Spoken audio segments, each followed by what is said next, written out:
wonderful privilege it is for us to celebrate Christmas around the Word of God. దేవుని వాక్యము చేత యేసు ప్రభువారి యొక్క జన్మమును గురించి మనము గడుపుకొనుట ఎంత గొప్ప భాగ్యమండి. Shall we pray? ప్రార్థన చేసుకుందాం. Loving Heavenly Father, our hearts are grateful as we remember the birth of the Lord Jesus Christ. ప్రేమగలైన మా తండ్రి, పరిశుద్ధుడైన మా దేవా, యేసు ప్రభువారి యొక్క జన్మమును గురించి మేము తలుచుకొనుటకై ఈ దినము మాకు అనుగ్రహించిన విధానాన్ని బట్టి స్తుతిస్తున్నాం. We are so thankful, Lord, for the revelation that is given to us through the powerful Word of God. ఎంతో శక్తివంతమైన దేవుని వాక్యం ద్వారా మాకు ఇచ్చిన ఆధిక్యతను బట్టి స్తుతిస్తున్నాం. Man has no message, but your Word has message. మనుషునికైతే ఎటువంటి వర్తమానం లేదు, కేవలం నీ వాక్యము మాత్రమే మంచి వర్తమానం కలిగింది. What is in your word may be revealed to us with insights, Lord.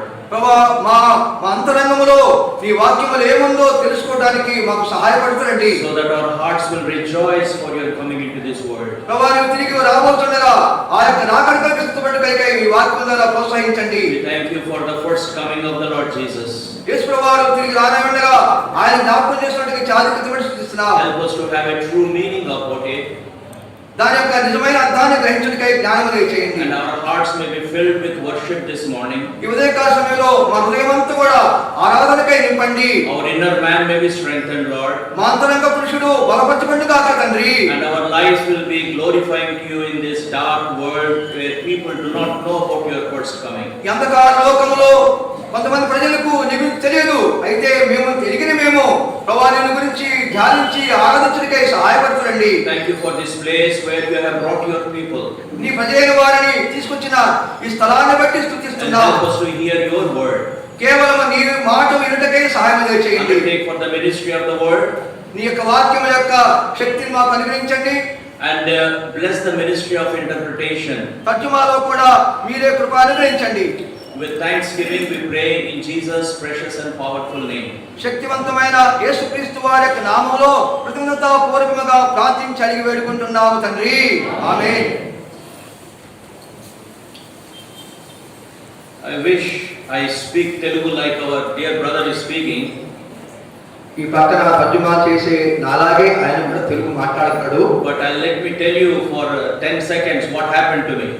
అయితే 10 సెకండ్లు ఏం జరిగిందో సహోదరుడు చెప్తారు కదా. At the age of 17 the Lord led me to North India. 17 సంవత్సరాల వయసులో సహోదరుడు ఉత్తర భారతదేశానికి వెళ్ళారండి. And visiting so many parts of North India where they speak Hindi. అక్కడ ఉత్తర భారతదేశంలో మనకు తెలిసిన రీతిగా ఎక్కువ మంది హిందీ భాష మాట్లాడుతూ ఉంటారు. So many of my years are gone among people who speak only Hindi. కనుక ఈ కాలమంతా కూడా హిందీ మాట్లాడుతూనే ఉంటూ వచ్చారు. Not only they speak Hindi but they eat in Hindi. వాళ్ళు హిందీ మాట్లాడటమే కాదండి, హిందీ కూడా తింటారు. వాళ్ళు They wear in Hindi.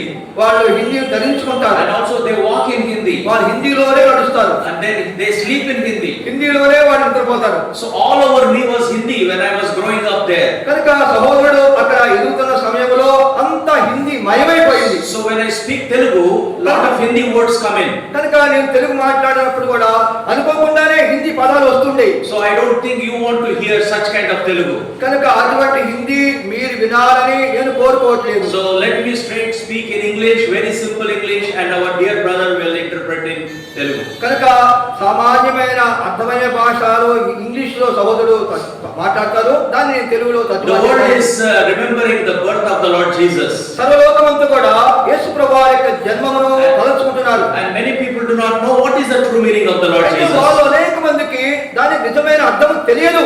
What is Christmas? నిజమైన క్రిస్మస్ అంటే ఏంటి? And as we leave the house of God, మనము ఈ దేవుని మందిరాన్ని విడిచి వెళ్ళక ముందు my goal is that you will be filled with the understanding about the description that the word of God gives us about the birth of the Lord Jesus Christ. నా ముఖ్య ఉద్దేశం ఏంటంటే తిరిగి వెళ్ళేటప్పుడు యేసు ప్రభువు యొక్క జన్మము యొక్క ఉద్దేశాన్ని గ్రహించి తెలుసుకొని అలా వెళ్ళాలని కోరుకుంటున్నాను. In the whole world there is no guru about whom the description of the birth of Jesus is given. కనుక యేసు ప్రభువు యొక్క జన్మము గురించి చెప్పడానికి ఏ గురువు కూడా ఈ లోకంలో లేడండి. But very interesting that the Bible both in the Old Testament and New Testament there is the description about the Lord Jesus Christ. అయితే పరిశుద్ధ గ్రంథంలో పాత నిబంధనలో కొత్త నిబంధనలో కూడా యేసు ప్రభువారి యొక్క జన్మము గురించి వివరించబడింది. How he was born, ఎలా పుట్టాడు ఆయన, exactly where he was born. ఎక్కడైతే ఖచ్చితంగా పుడతాడో. For example, look at Micah chapter 5. ఉదాహరణకి మీకా గ్రంథం 5వ అధ్యాయం చూద్దామండి. And exactly the Lord, the word of God mentions where the place where Jesus was born. కనుక యేసు ప్రభువారు ఎక్కడ పుడతాడో ఖచ్చితంగా అదే స్థలాన్ని గురించి ముందుగానే రాయబడింది. Think about Isaiah chapter 9. మనం యెషయా గ్రంథము 9వ అధ్యాయం చూద్దామండి. And Isaiah chapter 7 verse 14. ఆ యెషయా గ్రంథము 7వ అధ్యాయం 14వ వచనం చూడండి.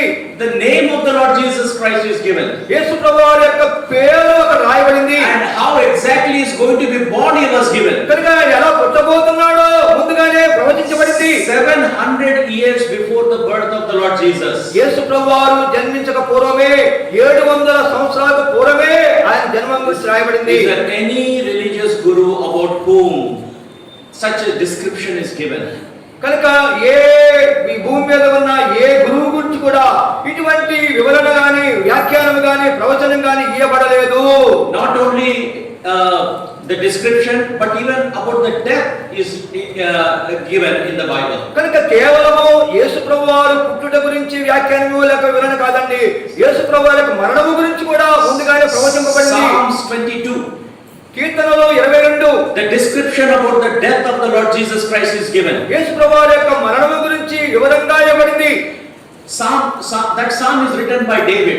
ఆ కీర్తనను దావీదు గారు రచించారు. David never experienced the death on the cross. యేసు ప్రభువారి యొక్క మరణమును గురించి దావీదు గారికి ఎటువంటి ముందుగా తలంపు లేదు. But in the prophecy, అయితే ప్రవచనములో David mentions about the Lord Jesus how he exactly died on the cross. ఎలాగైతే యేసు ప్రభువారు చనిపోబోతున్నారో ఖచ్చితంగా అదే రీతిగా దావీదు ముందుగానే రాశారండి. Scripture after scripture talks about the Lord Jesus Christ, how he was born, కనుక how he lived and how he died. కనుక లేఖనంలో యేసు ప్రభువారు ఎలా జన్మిస్తారు, యేసు ప్రభువు ఎలా జీవిస్తారు, యేసు ప్రభువు ఎలా చనిపోతారని ముందుగానే ప్రవచించబడింది. Please turn with me to book of Matthew. చూడండి, నాతో కలిసి మీ అందరూ కూడా మత్తయి సువార్త In the New Testament, కొత్త నిబంధనలో మత్తయి సువార్త chapter 1. 1వ అధ్యాయం అండి. And I'm sure that you want to listen to a Christmas message today. నేను అనుకుంటున్నాను ఖచ్చితంగా మీ అందరూ కూడా క్రిస్మస్ యొక్క వర్తమానం వినాలనుకుంటున్నారు. We are going to read few verses from here. దీనిలో కొన్ని వచనాలు చదవబోతున్నాం. And we shall read it alternately. ఈ యొక్క వాక్య భాగాన్ని మార్చి చదువుకుందాం. First words our brother will read మొట్టమొదటి వచనాన్ని నేను చదువుతానండి. from verse 18 to 25. 18వ వచనం నుండి 25వ వచనం వరకు. And we want to look at one aspect here. దీనిలో ఒక మాటను గమనించబోతున్నాం. Description of the birth of the Lord Jesus Christ. యేసు ప్రభువారి యొక్క జన్మమును గురించి వివరణ. It's an interesting thing to note how the description is also given in the scripture. కనుక లేఖనాల్లో యేసు ప్రభువారి యొక్క జన్మమును గురించి ఎంత వివరంగా ఇచ్చారో మనం చూడబోతున్నాం. So let us read this. ఇది చదువుదామండి. మత్తయి సువార్త 1వ అధ్యాయము 18 నుంచి 25 వరకు మార్చి చదువుకుందాం. యేసు క్రీస్తు జనన విధమే మెచ్చనగా ఆయన తల్లి అయిన మరియా యోసేపునకు ప్రదానము చేయబడిన తరువాత వారేకము కాకమునకు ఆమె పరిశుద్ధాత్మ వలన గర్భవతిగా ఉండెను.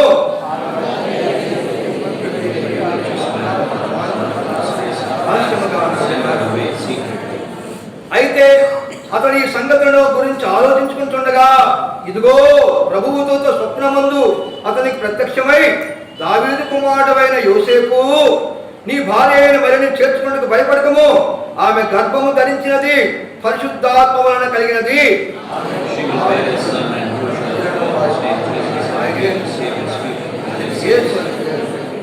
ఇదిగో కన్యక గర్భవతి అయి కుమారుని కనును, ఆయనకి ఇమ్మానుయేలు పేరు పెట్టుదురు.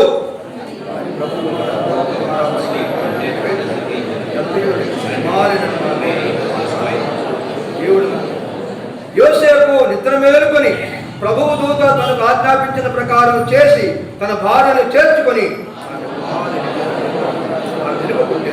అతడు ఆ కుమారునికి యేసు అని పేరు పెట్టెను. We want to look at the scripture this morning. ఉదయకాల సమయంలో లేఖనాలను చూడబోతున్నాం. And we do not want any man's opinions. కనుక మనుషుల యొక్క అభిప్రాయాలు ఏమాత్రం వద్దండి. And we do not also want any man's views. మనుషులు ఏమనుకుంటున్నాడో అది కూడా వద్దండి. You can get lot of that in TV preachers today. ఈ దినాల్లో టీవీ చూడగానే వారు ఏమనుకుంటున్నారో, వారు ఏం చెప్పాలనుకుంటున్నారో టీవీలో చూడొచ్చు. There are so many false teachers and false prophets. వాళ్ళు కొంతమంది అబద్ధ బోధకులు, అబద్ధ ప్రవచనాలు చెప్పేవారు ఉన్నారు. And they are there in the TV to give their own opinions, their own experiences. కనుక వారు టీవీలో వారి అభిప్రాయాలు, వారు ఏమనుకుంటున్నారో, వారు ఏమేమి ఊహిస్తున్నారో అవన్నీ చెప్తూ ఉంటారు. Their messages are based on their experiences and their own personal views. కనుక వారి వ్యక్తిగత అభిప్రాయం మీద వారికి ఉన్న అనుభవం చెప్తున్నారు. But that is not going to help you and me. నాకు ఏమాత్రం సహాయపడదు. The Bible is the final authority, brothers and sisters. కనుక పిల్లల పరిశుద్ధ గ్రంథం మాత్రమే దీనికి కేవలము అది ప్రామాణికమైనది. This is the final authority. దీనికి కేవలం దానిపై అధికారం ఉంది. And it is absolute word of God. ఇది కేవలము దేవుని చేత పలికిన మాటలు. Matthew, one of the disciples of the Lord Jesus Christ, యేసు ప్రభువు ఒకడైన మత్తయి గారు gives both human historical facts and as well as the divine facts about the Lord Jesus here. యేసు ప్రభువు వారి గురించి ఆయన భౌతిక అంటే మన చరిత్ర సంబంధమైన ఆధారాలు పరిశుద్ధాత్మ యొక్క పూరి ప్రేరితుడై ఆయన గురించి కొన్ని వచనాలు చెప్తున్నాడు. He gives historical facts as well as divine relationship connecting to the birth of the Lord Jesus Christ. యేసు ప్రభువు వారి యొక్క జననము గురించి చరిత్ర ఆధారంగా ఏముందో, అలాగే ఆధ్యాత్మికంగా దైవికంగా ఏముందో అది ఆయన తెలియవస్తున్నాడు. The historical facts that he mentions in the scripture focuses on historicity that has really happened as a fact. కనుక నిజంగా జరిగిన సంఘటనను బట్టి ఆధారంగా ఏదైతే ఆయన చెప్పారో రాయబడింది. And for example, when you go through this passage above verse 18, కనుక చదువుకున్న ఈ వాక్య భాగములలో వాటిలో 18వ వచనంలో రాయబడింది. those are historical names. కనుక అవన్నీ కూడా పైన రాయబడినవి కూడా చరిత్ర సంబంధించిన పేరులు. This is not a myth. It is not అదంతే కల్పితం కాదు. those people were really found on this earth. కనుక వారి ఈ పేరు రాయబడిన వారందరూ కూడా భూమి మీద ఉన్నవారే. There may be the many religious books that are written which has lot of mythology.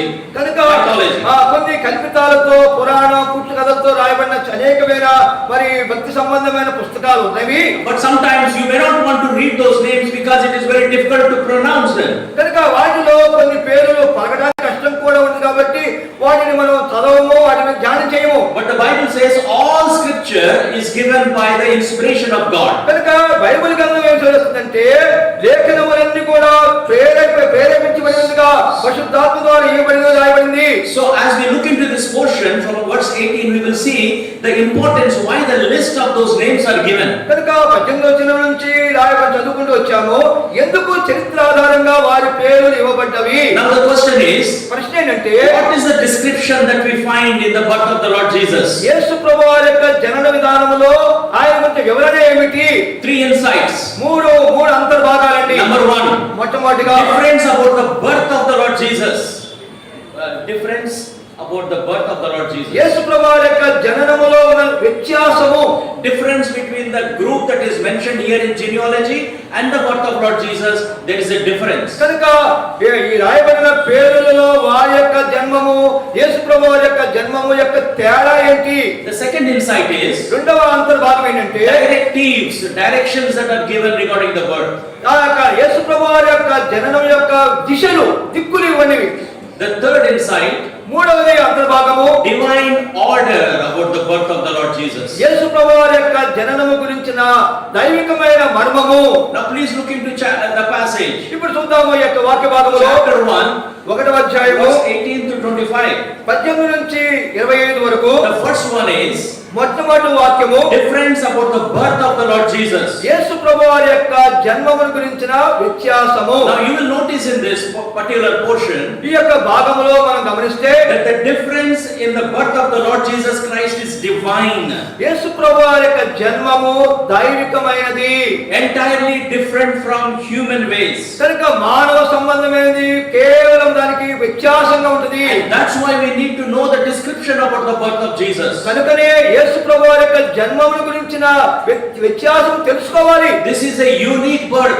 అది అసమానమైన జన్మము. It cannot be compared with anyone else. కనుక ఎవరితో కూడా దానిని పోల్చదగినది కాదు. Creator is born. కనుక సృష్టికర్త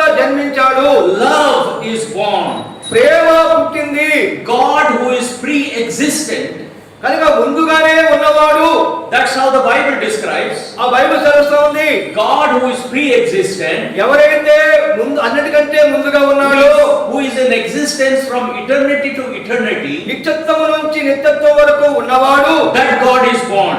ఆ దేవుడు జన్మించాడు. So let us look into the first component here. కనుక మొట్టమొదటి అంతర్భాగం చూద్దాం.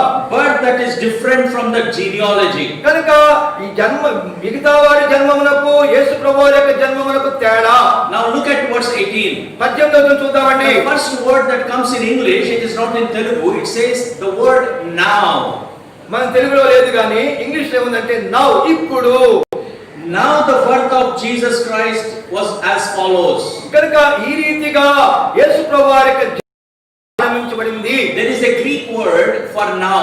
కనుక గ్రీకు భాషలో వాటికి ఒక మాట ఉందండి. And I had to struggle a lot to learn for 3 seminars, semesters, just one language, Greek. ఆ గ్రీకు భాషను నేర్చుకోవడానికి, ఒక్క మాట నేర్చుకోవడానికి 3 సెమిస్టర్లు పట్టింది. But God has given the original word in Greek, Hebrew and Aramaic. కనుక అయితే ఆదిమ హీబ్రూ భాష, గ్రీకు భాష, లాటిన్ భాషలో అయితే చక్కగా వివరించబడింది. Greek word day, it connects with the rest of the portion here that we have read with the previous passage. కనుక ఈ గ్రీకు భాషలో ఏ మాట అయితే రాయబడిందో దానికి ఇప్పుడు రాయబడిన మాటకి రెండుకి సంబంధం ఉంది. That helps us to understand something very special here. కనుక దాని ద్వారా ఎంతో ప్రత్యేకమైన రీతిగా అర్థం చేసుకోవడానికి Now సహాయం please, చేస్తుంది. brothers and sisters, listen carefully. ప్రియ సహోదర సహోదరి జాగ్రత్తగా వినండి. Joseph didn't beget Jesus. ఇప్పుడు యేసు ప్రభువు యొక్క జన్మము ఈ రీతిగా. Look at verse 16 in chapter 1. చూడండి 1వ అధ్యాయము. Joseph did not beget Jesus. గమనించండి, యోసేపు యేసు ప్రభువు యొక్క జన్మమునకు కారణం కాదు. Yes. Look at verse 16. 16వ చూడండి. Jacob was the father of Joseph, the husband of Mary, by whom Jesus was born, who is called the Messiah. యాకోబు మరియ భర్త అయిన యోసేపును కనెను, ఆమె యందు క్రీస్తు అనబడిన యేసు పుట్టెను. Husband of Mary, by whom it shows it is through Mary that God brought Jesus into the world. మనకు తెలిసిన రీతిగా మరియ యొక్క భర్త యోసేపు, అయితే ఆమె యందు యేసు ప్రభువు పుట్టినట్టుగా లేఖనాలు రాయబడినవి. Matthew pointed out that Jesus did not beget Jesus Christ. Matthew, the writer, points out to the fact that Joseph did not beget Jesus. కనుక లేఖనాలు ఇక్కడ రాయబడిన వాక్యం ఏమంటుందంటే యోసేపు యేసు ప్రభువు యొక్క జన్మమునకు కారణం కాదు. It happened in fulfillment with the prophecy, the first prophecy given in Genesis 3:15. కనుక ఆదికాండము 3వ అధ్యాయము 15వ వచనములో ఏ ప్రవచనమైతే ముందుగా రాయబడిందో ఆ ప్రవచనము నెరవేర్చబడటానికే యేసు ప్రభువు జన్మించారు. In Genesis 3:15, it doesn't say man's seed, it says woman's seed. కనుక ఆదికాండము 3వ అధ్యాయం 15వ వచనములో పురుషుల ద్వారా జన్మము కాదు, పురుషుని ద్వారా వచ్చే సంతానం కాదు, ఆమె సంతానము అనేబడింది. This is known as the doctrine of virgin birth. కనుక ఈ యొక్క జన్మము ఒక గర్భవతి, ఒక కన్యక ద్వారా వచ్చే జన్మము. Now verses 18 to 25 which we have read, there is a mention of the Holy Spirit. ఈ 18 నుంచి మత్తయి సువార్త 1వ అధ్యాయం 18 నుంచి 25 వచనాల్లో పరిశుద్ధాత్మ అనే మాట రాయబడింది. Not once, 2 times the Holy Spirit is mentioned in this small passage. కనుక ఈ చిన్న వాక్య భాగంలోనే 2 పర్యాయములు పరిశుద్ధాత్మ అని రాయబడింది. It says that the child who is to be born will be born by the power of the Holy Spirit. కనుక పుట్టబోయే శిశువు పరిశుద్ధాత్మ శక్తి ద్వారా, పరిశుద్ధాత్మ ద్వారా జన్మిస్తాడు అని రాయబడింది. The child will be conceived by the Holy Spirit. పరిశుద్ధాత్మ ద్వారా ఆ శిశువు జన్మించబోతున్నాడు. Because of the time, let's go into the second component. కనుక అది 2వ అంతర్భాగము.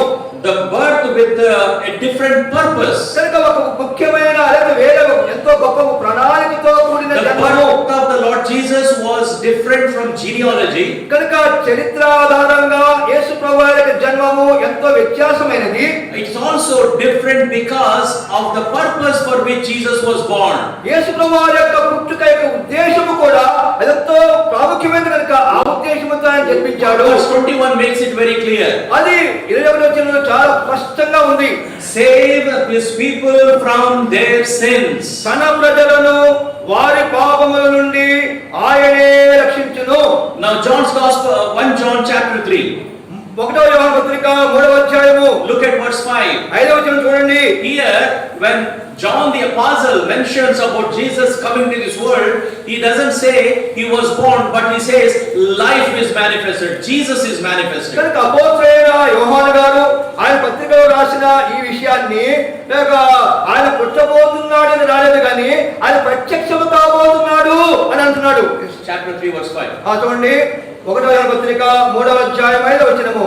పాపములను తీసివేయుటకై ఆయన ప్రత్యక్షమాయనని మీకు He was తెలియను. manifested for taking away the sins. కనుక ఆయన పాపములను తీసివేయుటకై ప్రత్యక్షమయ్యాడు. That was the purpose of the Lord Jesus. యేసుప్రభు జన్మ యొక్క ఉద్దేశం అది. Now there is no guru who could say that. కనుక There is no guru who can say that kind of things. కనుక ఇటువంటి మాటలు ఏ గురువు కూడా చెప్పడు.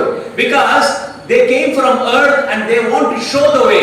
కనుక వారు భూమి మీద జన్మించారు, ఒక మార్గాన్ని చూపిస్తారు అంతవరకే. But the Bible says our Lord did not come from the earth. కనుక ఇది బైబిల్ గ్రంథం అంటుంది యేసుప్రభు వారు భూమి మీద పుట్టినవాడు కాదు. John's Gospel chapter 3 యోహాను సువార్త 3వ అధ్యాయము verse 31. 31వ వచనం అండి. Anybody gets, please read. ఎవరైనా ముందుగా తీసుకుని చదవచ్చండి. యోహాను సువార్త 3:31. పైనుండి వచ్చిన వాడు అందరికీ పైనున్నవాడు, భూమి నుండి వచ్చిన వాడు భూసంబంధమైన వాడు. భూసంబంధమైన సంగతుల గురించి మాట్లాడుటకు పరలోకం నుండి వచ్చిన వాడు అందరికీ పైగా ఉంది. The word of God says so clearly that the Lord Jesus came from above. కనుక దేవుని వాక్యంలో ఏం రాయబడిందంటే యేసుప్రభు వారు పైనుండి వచ్చిన వాడు. So that's why he is not earthly. కనుక ఆయన భూ సంబంధమైన వాడు కాదు. If he has come from heaven, ఆయనే పరలోకం వచ్చిన వాడు కనుక that means he knows the way how to take us back to heaven. కనుక తిరిగి ఆ పరలోకానికి చూపి వెళ్ళే మార్గాన్ని ఆయన చూపగలడు. Also he will know what is happening in heaven. కానీ అంతమాత్రమే కాదు, పరలోకంలో ఏం జరుగుతుందో చెప్పగలడు. Why? ఎందుకు? Because he is the eyewitness. కానీ ఆయన అక్కడ ఉన్నవాడు కనుక He is the eyewitness. He is the eyewitness of all that is happening in heaven, so he can tell us about heaven. ఆయన కన్నులు ఆ పరలోక సంగతులు చూచిని కనుక ఆ పరలోక విషయాలు ఆయన బయలుపరచగలరు. But people of this earth, they cannot speak about heaven because they are not the eyewitnesses of heaven. అయితే ఈ భూ సంబంధంగా పుట్టిన వారు ఆ పరలోకాన్ని చూడలేదు కనుక వారు ఆ విషయాన్ని చెప్పలేరు. For the purpose of saving us from sins, the Lord has to have a plan. కనుక మన పాపము నుంచి రక్షించడానికి కొరకై ఆయన ఒక ప్రణాళిక కలిగిన వాడిగా ఉన్నాడు. Look at chapter 1 of Luke, లూకా సువార్త 1వ అధ్యాయం చూద్దామండి. verse 46 to 48. 46 నుంచి 48 వచనాలండి. You can read this at latest time in your home. ఇంటికి అయిన తర్వాత అది ఇంటి పనిగా చేసుకొని 46 నుంచి 48 వచనాలు. But we see that Mary is chosen for this purpose. ఈ ఉద్దేశానికి కొరకై Mariya ఎన్నుకోబడింది. Mary is chosen for this purpose of bringing the Lord Jesus into this world. ఈ లోకానికి రక్షకుడైన యేసుప్రభు వారిని ప్రత్యక్షం కావడానికి కొరకై Mariya ఎన్నుకోబడింది. Salvation is to be brought in no human way. కనుక మానవ సంబంధమైన ద్వారా మానవునికి రక్షణ కలుగదు. So there is no human influence in the birth of Lord Jesus through Mary. కనుక మానవ సంబంధమైన ఏ విధమైన ద్వారా మరియా యేసుప్రభు జన్మకు కారణం కాలేదు. Man is not involved in this whole scenario. కనుక గమనించండి, ఈ యొక్క ఆత్మల రక్షణార్థమై మనుషులు ఏ మాత్రం కూడా వాడుకోబడలేదు. The second person is Joseph is chosen. రెండో వ్యక్తి ఎవరంటే ఎన్నుకోబడింది యోసేపు. Joseph was planning to marry, but he got betrothed, he got engaged. కనుక యోసేపుకు మరి మరియతో వారిద్దరికి వివాహం ప్రదానం చేయబడింది కానీ ఇంకా పెళ్లి కాలేదు. Not much is mentioned about Joseph. కనుక యోసేపు గారి గురించి ఎక్కువగా రాయబడలేదు. But what is mentioned it really inspires you and me. కనుక అయితే రాసిన విషయాలు నీకు నాకు సవాలుగా ఉన్నాయి. Firstly, మొట్టమొదటిగా look at verse 19. 19 చూద్దామండి. మత్తయి సువార్త 1వ అధ్యాయం 19వ వచనమండి. He was a righteous man. యోసేపు నీతిమంతుడు. Verse 20. 20వ వచనమండి. He received a message. message. ఆయనకు ఒక వర్తమానము తీసుకురాబడింది. Thirdly, మూడవది verse 24. 24వ వచనం He responds to the mandate. ఆ యొక్క ఏ పని అయితే తనకు అప్పచెప్పబడిందో దానికి ప్రతిస్పందించాడు. A righteous man thinks rightly. కనుక నీతిమంతుడైన వారు సరైన విధంగా స్పందిస్తారు. Look at book of Job, చూద్దాము యోబు గ్రంథం అండి, chapter 17, 17వ అధ్యాయం అండి, verse 9. 9వ వచనం అండి. యోబు గ్రంథము 17వ అధ్యాయము 9వ వచనం రాయబడింది. అయితే నీతిమంతులు తమ మార్గమును విడువక ప్రవర్తించుదురు. Proverbs chapter 9, సామెతల గ్రంథము 9వ అధ్యాయం అండి, verse 9. 9వ వచనం అండి. సామెతలు 9:9 రాయబడింది. జ్ఞానము గలవానికి ఉపదేశము చేయగా వాడు మరింత జ్ఞానమునందును, నీతి గలవానికి బోధ చేయగా వాడు జ్ఞానాభివృద్ధి నందును. Now what is this righteous man doing here? కనుక ఈ నీతిమంతుడైన యోసేపు ఏం చేస్తున్నాడు? He is holding on to his way. తను ఎన్నుకున్న మార్గమునే ఆయన గట్టిగా చేపట్టాడు. It was very difficult for him to do that, కనుక అది ఎంత కష్టమైంది. because according to the Hebrew culture, హీబ్రీ యొక్క సంప్రదాయం ప్రకారము a woman becoming pregnant before marriage is wrong. కనుక వివాహం కాక మునిపే ఒక కన్యక గర్భం ధరించడని తప్పు అది. And Joseph wanted to put her away. కనుక యోసేపు ఆమెని విడనాడదలుచుకున్నాడు. Spiritually and in the society, it was very difficult for him to hold on to the way. కనుక సమాజపరంగా సంప్రదాయపరంగా అదంతో కష్టమైన పని. But he listens to the message. అయితే ఆ తనకు తేవైన వర్తమానాన్ని విన్నాడు. And because he listens to the message from God, he believes the word of God and he holds on to his way. కనుక తనకు ఏ వర్తమానం అయితే ఇవ్వబడిందో ఆ వర్తమానాన్ని విశ్వసించాడు. ఆ మాటకి ఆయన లోబడ్డాడు. Second insight about the description about the birth of Lord Jesus. ప్రభువారి యొక్క జన్మము గురించిన రెండవ అంతర్భాగము, Directives about the birth. Given about his birth. ఆయన యొక్క జన్మము గురించిన దిశలు. Now let us try to understand two components to understand this fact here. ఈ విషయాన్ని అర్థం చేసుకోవడానికి రెండు విషయాలు గమనిద్దాం. Joseph, as I said earlier, is in a difficult situation. నేను ముందుగా చెప్పినట్లుగా యోసేపు చాలా క్లిష్ట పరిస్థితిలో ఉన్నాడు. He wanted to put away Mary. మరియను విడనాడదలుచుకున్నాడు. As Hebrew marriages are done in that way during that time. ఆ కాలంలో హీబ్రీ సంప్రదాయ ప్రకారం వివాహాలు అలా జరుగుతూ ఉండేవి. Marriages are done by two different Hebrew families. కనుక రెండు హీబ్రీ కుటుంబముల వారు వివాహమునకు కుదర్చబడతారు. And they will wait for 1 year to see whether this lady is having a good character. కనుక వివాహం చేసుకొనబోయే ఆ కన్యక మరి మంచి లక్షణాలు కలిగినదా లేదా అని ఒక సంవత్సరము పరీక్షిస్తారు. And within that period, if she is found with a child, that means her character is impure. కనుక ఈ సంవత్సరం లోపల ఆ యొక్క కన్యక కనుక శిశువుని కలిగి ఉంటే తన యొక్క మరి తనకి ఆ వివాహం చేయరు. So the marriages can be cancelled. కనుక ఆ ఒప్పందం చేసుకున్న వివాహం రద్దు చేయబడుతుంది. But Joseph receives the first directive through a dream. కనుక అయితే ఒక స్వప్నము ద్వారా ఈ విషయాన్ని యోసేపుకు తెలియజేయబడింది.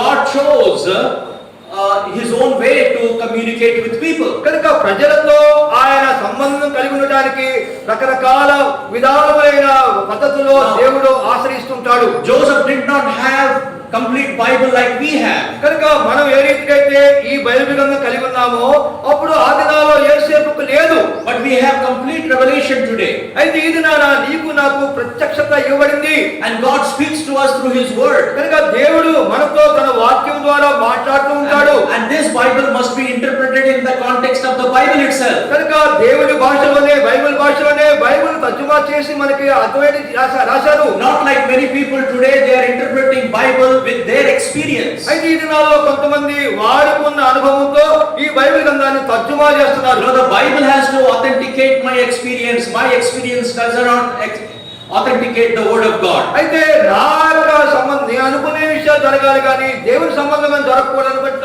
వాళ్ళు రాస్తున్నారు. God's word has to recognize my experience as the right experience. కనుక నేను అనుభవించే విషయాలు సరి అయిన విధంగా దేవుని వాక్యం ద్వారా అది ప్రతిస్పందించాలి. Now let us look into the second component here. ఇక రెండవ విషయాన్ని గమనిద్దాము. First of all, direction came through a dream. కనుక యోసేపు గారికి స్వప్నము ద్వారా ఆ యొక్క దిశ తెలియజేయబడింది. Secondly, this direction has to be demonstrated. కనుక ఈ దిశ ఆయనకు ఖచ్చితంగా చెప్పాలి. Matthew demonstrated. దానిని వివరించబడాలి. Chapter 1 verse 20. మత్తయి సువార్త 1వ అధ్యాయము 20వ వచనమండి. Joseph, son of David, look into the middle of the words. Do not be afraid to take Mary as your wife, for the child who has been conceived in her is of the Holy Spirit. మత్తయి సువార్త 1వ అధ్యాయము 20వ వచనం మధ్య భాగం అండి. దావీదు కుమారుడైన యోసేపు, నీ భార్య అయిన మరియను చేర్చుకున్నట్టుకు భయపడకము, ఆమె గర్భము ధరించినది పరిశుద్ధాత్మ వలన కలిగినది. He was in a situation where he could put away Mary. కనుక తనేమో మరియను విడనాడదలుచుకున్నాడు. Joseph would have known the Old Testament very well. కనుక యోసేపుకు పాత నిబంధన గురించిన ప్రవచనాలు బాగా తెలుసు. Turn to Deuteronomy. చూడండి ద్వితీయోపదేశకాండము Chapter 22. 22వ అధ్యాయం అండి. Deuteronomy. ద్వితీయోపదేశకాండము Chapter 22. 22వ అధ్యాయము Verse 23 and 24. 23వ వచనం 24వ వచనం అండి. ద్వితీయోపదేశకాండము 22వ అధ్యాయము 23 24 వచనాలు చూడండి. 22 and 23. క్షమించండి, 22వ వచనము 23వ వచనం అండి. ఒక మగనాలితో శయనించుచుండగా కనబడినట్లా వారిద్దరు అనగా ఆ స్త్రీతో శయనించిన పురుషుడును ఆ స్త్రీయును చంపబడవలను. అట్లు ఆ చెడుతనము ఇశ్రాయేలులో నుండి పరిహరించుదురు. కన్యక అయిన చిన్నది ప్రదానము చేయబడిన తరువాత ఒకడు ఊరిలో ఆమెను కలుసుకొని ఆమెతో శయనించినడలా. There is a difficult situation for Joseph. కనుక యోసేపుకు క్లిష్టమైన పరిస్థితి ఏర్పడింది. But God gives him a dream. అయితే దేవుడు స్వప్నము ద్వారా యోసేపు తెలియజేస్తున్నాడు. What a directive from the Lord, so that God's purposes can be fulfilled. ఎంత అద్భుతమైన విషయమేనండి. దేవుడు తన ఉద్దేశాన్ని నెరవేర్చుకోవడానికి యోసేపుకు సరియైన దిశ చూపిస్తున్నాడు. When Joseph should have been afraid, God says, don't be afraid. కనుక యోసేపు ఈ విషయమే భయపడితే దేవుని వాక్యం అంటుంది భయపడకుము. Brothers and sisters, there are times when we go through difficult situations in life. కనుక ప్రియ సహోదర సహోదరి, జీవితంలో నీవు నేను కూడా అనేకమైన క్లిష్ట పరిస్థితుల్లో కొన్ని కష్ట పరిస్థితుల్లో నడవాల్సిన పరిస్థితులు వస్తూ ఉంటాయి. The only comfort that we can have is through the word of God. అయితే ఒకే ఒక్క మాట ద్వారా ఆదరించబడతాము, అదే దేవుని వాక్యం అండి. Remember three things and when you try to understand God's word. దేవుని వాక్యాన్ని చదివేటప్పుడు మూడు విషయాలు గమనించుకో. I do the same thing. నేను దానిని అనుభవిస్తున్నాను. When I read God's word, I want God to speak to me. నేను దేవుని వాక్యం చదివేటప్పుడు ప్రభువు నాతో మాట్లాడాలని కోరుకుంటా. All scripture is given by the word of God, by the inspiration of God. కనుక దేవుని వాక్యము ప్రేరేపించబడినవై దేవుని చేత ఇవ్వబడిన లేఖనాలు. The first thing that you need to implement and understand when you are reading God's word is observation. కనుక దేవుని వాక్యాన్ని చదివేటప్పుడు ముఖ్యంగా గమనించాలి, దాని యొక్క పరిశీలించాలి. You have to observe what is God saying here. అక్కడ దేవుడు ఏం చెబుతున్నాడో దాన్ని గుర్తించాలి. The words are sometimes different. కొన్నిసార్లు మాటలు వేరువేరుగా ఉంటాయి. Sometimes it is literal. కొన్నిసార్లు అది కేవలం మాటగా ఉంటుంది. Sometimes it is allegorical. కొన్నిసార్లు అది విడివిడిగా ఉంటాయి. Sometimes it is metaphors. కొన్నిసార్లు అది స్పష్టంగా ఉండదు. It is not exactly the word's meaning, but it is a different meaning, like simile, like some other meaning is given to that particular word. కనుక ఆ మాటకు ఏదైతే నువ్వు అనుకుంటున్నావో దానికి దీనికి సంబంధంగా ఉండకుండా ఉంటుంది. So we try to understand what are the words that are written in the scripture. కనుక లేఖనములలో దేవుని వాక్యములో ఏది రాయబడిందో దానిని జాగ్రత్తగా గమనించాలి. Some people take the Bible like a magic book. కొన్నిసార్లు కొంతమంది ఈ యొక్క బైబిల్ని అదొక మ్యాజిక్ గా భావిస్తారు. Open the Bible and whatever scripture comes, they think that is a scripture for them. కొన్నిసార్లు వారు బైబిల్ తెరుస్తారు, ఎక్కడో తెరుస్తారు, అదే సరైన అనుకుంటారు. And they say that this is the will of God. వాళ్ళు ఏమంటారంటే ఇది దేవుని చిత్తము అంటారు. Bible is not a magic book. కనుక బైబిల్ అదొక మాయా మంత్రాలతో కూడింది కాదు. It is the whole Bible needs to be properly understood by us by observing what God has given to us. ఏ విషయాలైతే దేవుడు మనతో చెబుతున్నాడో ఆ విషయాలు జాగ్రత్తగా పరిశీలించాలి. We need to secondly రెండవదిగా interpret that. దానిని మన భాషలో భాషాంతరం చేసుకోవాలి. What God has spoken that time, how is related with other scriptures, so that I can understand properly. కనుక ఆ సమయంలో దేవుడు వాళ్ళతో ఏమన్నాడు, ఇప్పుడు నాకు ఈ యొక్క వాక్యం ఏ విధంగా అది అన్వయించుకోవాలి. A man sometime, when I was growing, సహోదరుడు ఆయన ఎదుగుతూ ఉండగా we used to have telegrams. ఆ రోజుల్లో టెలిగ్రాములు వచ్చేవండి. You send a telegram from Vijayawada and it goes to Delhi. ఆ టెలిగ్రాములు ఢిల్లీకి పంపించాలి విజయవాడ నుంచి. And there was a marriage of somebody. ఎవరిదో వివాహం జరగబోతుంది. And man was sending a telegram. కనుక ఈ యొక్క వ్యక్తి ఆ టెలిగ్రామ్ ద్వారా వాళ్ళకి విషయం తెలియపరుస్తున్నాడు. And he quoted a verse. దానికి ఒక మాట చెప్పాడు. 1 John certain verses from 1 John. కనుక 1వ యోహాను పత్రికలో కొన్ని వాక్యములు ఆయన రాశాడు. Which says that love casts out fear. కనుక ప్రేమ భయమును పోగొట్టును. But from 1 John chapter 4. అది 1వ యోహాను పత్రిక 4వ అధ్యాయము. And when the telegram went the other side, ఈ యొక్క టెలిగ్రామ్ ఏదైతే ఆయన పంపించాడో అక్కడికి వెళ్ళిన తర్వాత one was missing, only John 4 was there. అక్కడ 1వ యోహాను దానిలో ఒకటి పోయింది, యోహాను మాత్రం మిగిలింది. John 4 and certain verse. కనుక యోహాను సువార్త 4వ అధ్యాయము ఒక వచనము. And that particular portion Jesus says the husband you have is not your husband. కనుక ఆ సందర్భంలో మనందరూ బాగా తెలుసు యోహాను సువార్త 4వ అధ్యాయములో ఇప్పుడున్నవాడు నీ భర్త పెనిమిటి కాడు, అది అక్కడికి వెళ్ళింది. So we have to be very careful. కనుక ఏ విషయమైతే మనం చూడబోతున్నామో దాని విషయమే బహు జాగ్రత్తగా And ఉండాలి. suddenly you open the Bible ఏదో ఉన్నటువంటి బైబిల్ and you తెస్తాం. will see Judas hanged himself. కనుక యూదా ఉరి వేసుకున్నాడు చూస్తాం. Is God speaking to you that? కనుక ఆ యూదా ఉరి వేసుకున్నాడనే మాటతో దేవుడు నీకు మాట్లాడతాడా? And then you say no, so you turn the other page. ఇది కాదు అని ఇంకోటి చూస్తాం. And then he says what you do quickly. కనుక ఏదైతే నువ్వు చేయబోతున్నావో తొందరగా చేయి. So that means you have to hang yourself. కనుక అప్పటికప్పుడు నువ్వు ఉరేసుకోవాలా? Don't read the Bible like that. కనుక మీ సోదర సహోదరి బైబిల్ ఆ రీతిగా చదవద్దు. Read from Genesis to Revelation.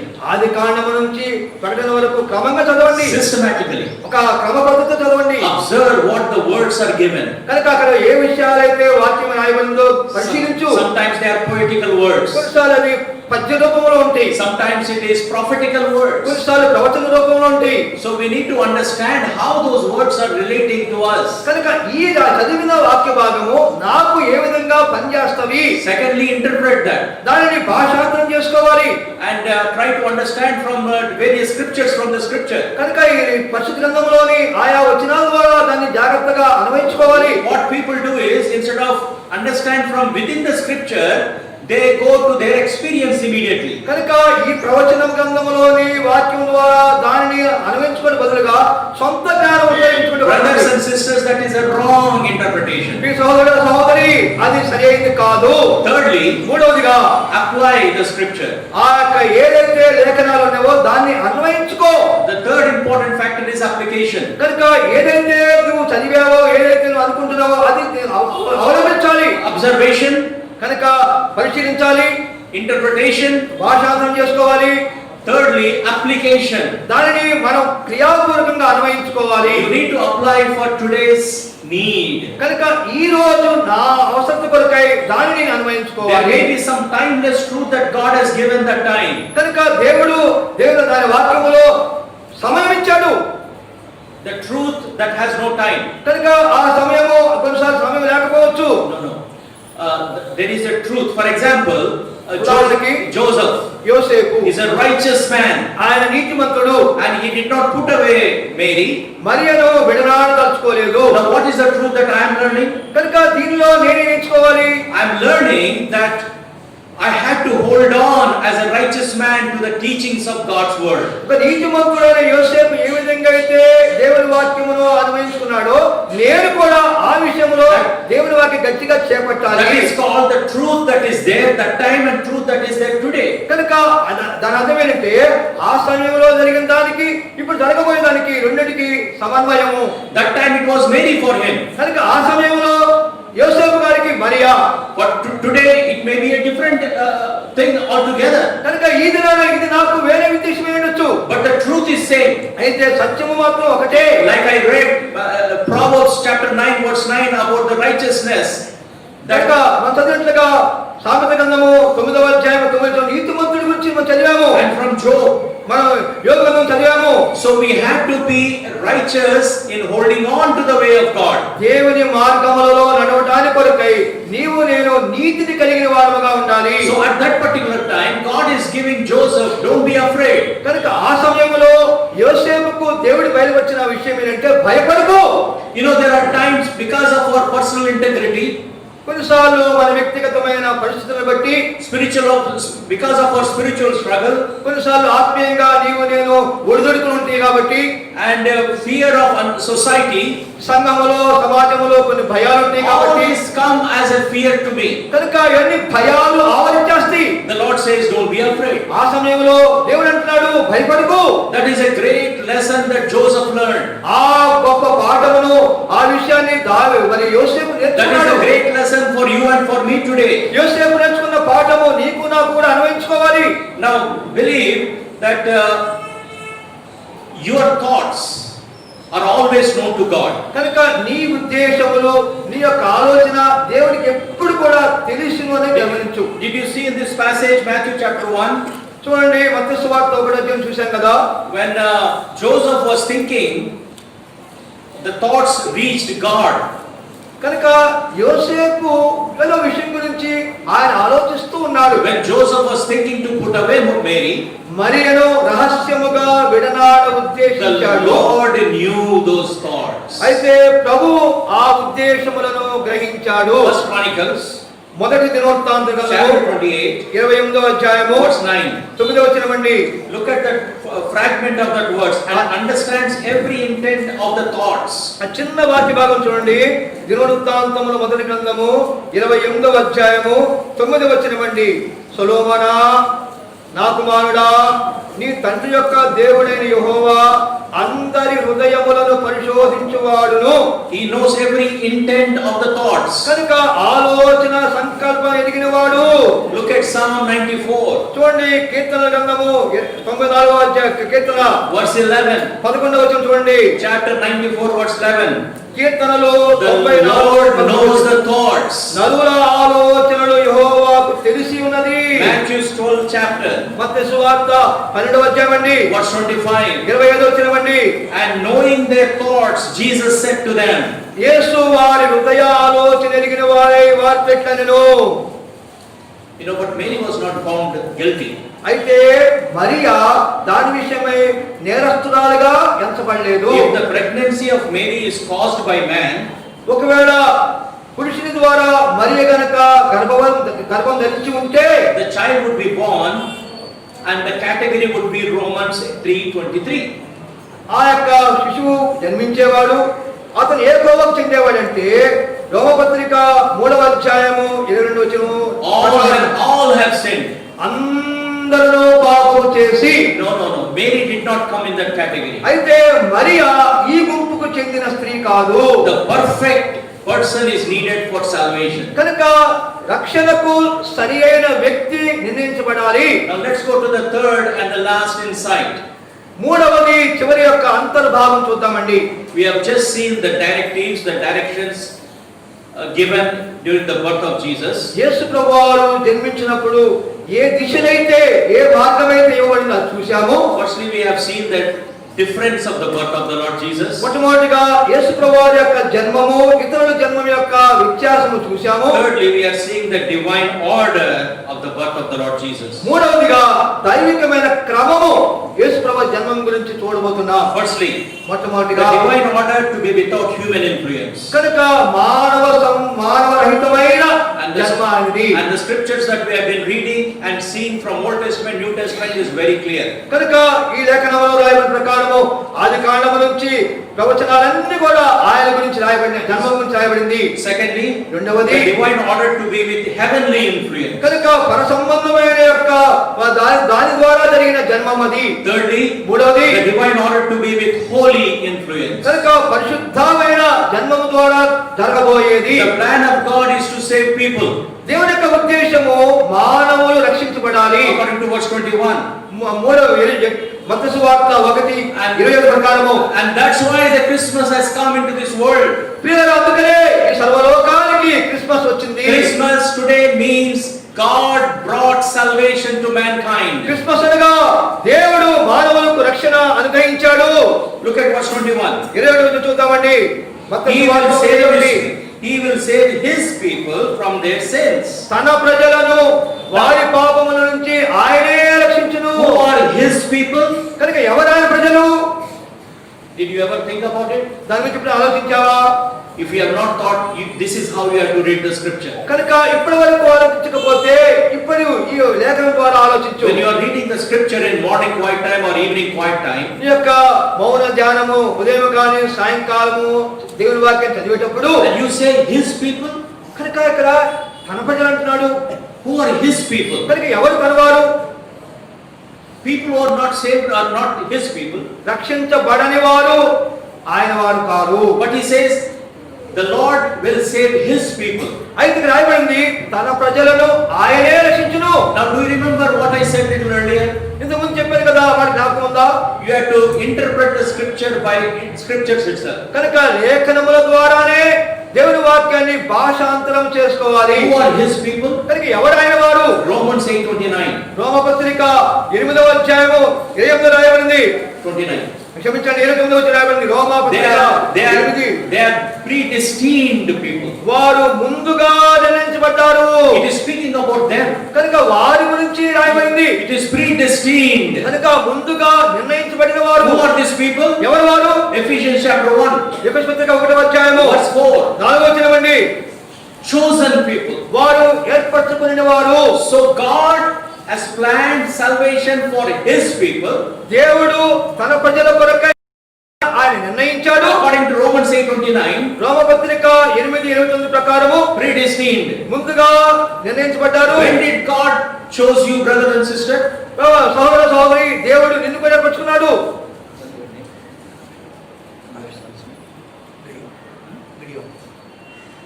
When did God choose you? దేవుడు నిన్ను ఎప్పుడు ఏర్పరచుకున్నాడు? At the time of your rebirth? నీవు తిరిగి జన్మించినప్పుడా? 1975, 1972? ఒక 1975 లేకపోతే 72 సంవత్సరంలోనా? When did God chose brother Prakash Rao? ఇక్కడ నిలబడిన తర్జుమా చేస్తున్న నన్ను ఎప్పుడు ఏర్పరచుకున్నాడు?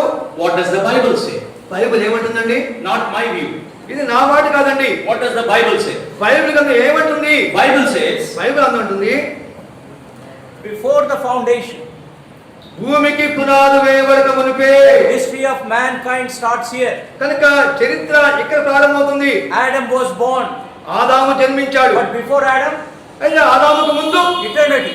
నిత్యత్వము. Psalm 90 verse 2, God is there eternity to eternity. కీర్తనలో 92 ప్రకారము తరతరముల నుండి ఆయన నివాసముగా ఉన్నాడు. Adam came, David came, ఆదాము జన్మించాడు, దావీదు జన్మించాడు, then Lord Jesus Christ came, యేసు జన్మించాడు, then brother Baksin came, భక్సింగ్ గారు వచ్చారు. after that brother Prakash Rao came, ఇప్పుడు ప్రకాష్ తర్జుమా చేసి నేను వచ్చాను. after that Gideon came. ఆ తర్వాత నా కుమారుడు జన్మించాడు. But after Gideon's son, there is a end of the history. కనుక గిడియోనుకి కుమారుడు, ఆ కుమారుడికి కుమారుడు అక్కడితో జరుగుతుంటది. what is here? అయితే ఇంకేముంది? Eternity. నిత్యత్వము. Where is God? దేవుడు ఎక్కడ? At the time of David? దావీదు ఉన్నప్పుడు ఉన్నాడా? At the time of Lord Jesus? యేసు ప్రభువారు ఉన్నప్పుడు దేవుడు ఉన్నాడా? At the time of Gideon? గిడియోను ఉన్నప్పుడు ఉన్నాడా? Where is God? దేవుడు ఎక్కడ ఉన్నాడు? God has no time. దేవునికి సమయము లేదు. God is from eternity to eternity. Psalm 90 verse 20. కనుక Verse 2. కీర్తనలు 92 ప్రకారము ఆయన తరతరములకు God is all the time. కనుక నిత్యత్వం ఉన్నాడు. Man comes and goes. Man comes and goes. Brother Timothy came and he went. కనుక మనిషి పుడతాడు, చనిపోతాడు. తిమోతి గారు పుట్టారు, చనిపోయారు. But God is in all times. అయితే దేవునికి కాలము లేదండి. Another question. మరో ప్రశ్న, Are you awake? Are you awake? నువ్వు మెలకుగా ఉన్నావా? So here is the question. ఇక ప్రశ్న ఉంది. If God if you are born again during 1975, for example, ఒకవేళ నీ పుట్టిన తేదీ 1975 82 అవ్వచ్చు. when did God plan? అయితే దేవునికి నీ గురించి ఎప్పుడు ప్రణాళిక ఉంది? Before eternity. కనుక నిత్యత్వము పూర్వమే, Before the foundation of the world. భూమి యొక్క పునాది వేయబడక మునిపే. That is how God has chosen us. ఆ విధంగా దేవుడు నిన్ను నన్ను ఏర్పరచుకున్నాడు. The divine order to be without human influence. కనుక మానవ సంబంధమైన సహాయము లేకుండా యేసు ప్రభువు Verse జన్మించాడు. 21 talks about the salvation of people. కనుక ప్రజల యొక్క రక్షణ కొర విషయమై మత్తయి సువార్త 1:20 రాయబడింది. Secondly, the రెండవది divine order to be with heavenly influence. కనుక పర సంబంధమైన ప్రభావం ద్వారా యేసు ప్రభువు జన్మించాడు. The dream is from heaven కనుక ఈ స్వప్నము పర సంబంధమైనది. because it came from heaven. కారణమేంటంటే పరలోకం నుండి వచ్చిన దర్శనమది. Joseph now had enough evidence to proceed. కనుక ఇప్పుడు యోసేపుకి కొనసాగడానికి సమయం ఇవ్వబడింది. Fears and doubts are gone. కనుక తనకున్న భయము, తనకున్న అనుమానము పోయింది. Only action is to be taken place. ఇప్పుడు తన యొక్క క్రియాపూర్వకంగా జరిగించాలి. This is the power of God. ఇది దేవుని శక్తి. And this happened according to the and this happening is inconsistent with verse 23. ఈ యొక్క ఈ జరిగిన విషయము మత్తయి సువార్త 1:27 రాయబడిన ప్రకారం జరిగిందండి.